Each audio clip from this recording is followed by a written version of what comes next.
Hi, this is Garibay, and today we're going to talk about Dungeons & Dragons 5th edition and its clear and impending future and what people should do to be the Remnant. Alright, and what I mean by that is a new Dungeons & Dragons participant type, a new type of Dungeon Master, a new type of player who plays Dungeons & Dragons to save what tabletop role-playing games have the ability to supply for humanity. Alright, so one, I think a lot of people are like, I'm going to tell you right now that there needs to be a remnant for Dungeons & Dragons. What is a remnant and why do we need it? Well, I have watched Star Trek Discovery, and I'm convinced that what is happening with Star Trek Discovery is absolutely going to happen with Dungeons & Dragons. Soon, the canon of Dungeons & Dragons will be held by people who do not love Dungeons & Dragons and do not understand Dungeons & Dragons.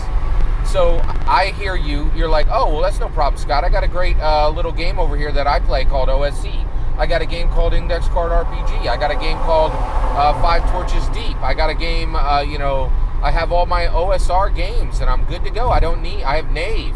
I don't need, I have other brilliant games like Blades in the Dark. I don't need Dungeons & Dragons. You're wrong. You're wrong. You're wrong. All right, let's go. All right. So first of all, if you're listening to this channel, right, you are self-selecting for smart. Okay, so you're a smart person. So the human species needs you to wake up. Okay, when you roll over to OSE or when you roll over to other OSR games, you are surrendering. You are saying, I am giving up the future of tabletop role-playing games to the worst players and the worst dungeon masters, and the best will be over here playing a game, right?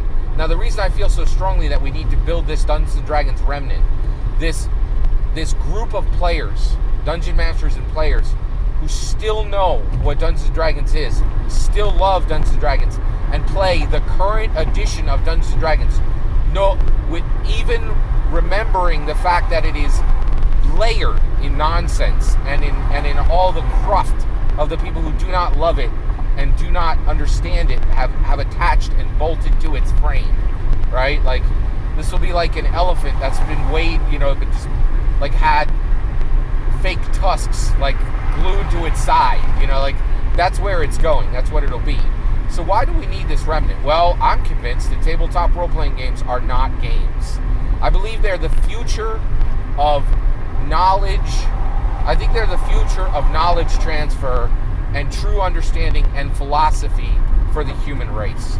I believe that tabletop role-playing games are at the same level as literature and print, right? When the first, printing press was created in the 1500s, that is the equivalent of what Gary Gygax did in 1974. I fully understand. I'm the only one who believes this right now. No one else is saying this on the internet. No one else understands the magnitude of what tabletop role-playing games can be, right? But there are people who understand tabletop role-playing games as a product, and they're coming for it, right? It has a name. It has value. It has momentum. And people who do not love Dungeons & Dragons and do not understand Dungeons & Dragons are coming for it, and they will claim the canon exactly like what happened with Star Trek Discovery. So why do I believe there will be? I believe there will be a remnant, right? Now I'm calling you to be part of the remnant, okay? Now why do I believe there'll be a remnant? Because I've seen it. There's a remnant over in Star Trek. You know who that remnant is? It's Mike McMahon. He was a writer and producer on Rick and Morty, and he is a writer and producer, and actually he's the main showrunner for Star Trek Lower Decks, right? And the show Star Trek Lower Decks is disguised as a comedy series, an animated comedy series for Star Trek. But Star Trek Lower Decks, the USS Cerritos, right? Boimler. These are not comedy elements. These are the true Star Trek. They're right there, right? They're hiding in plain sight. So what is supposed to be comedy is actually canon, right? Star Trek Discovery is the joke.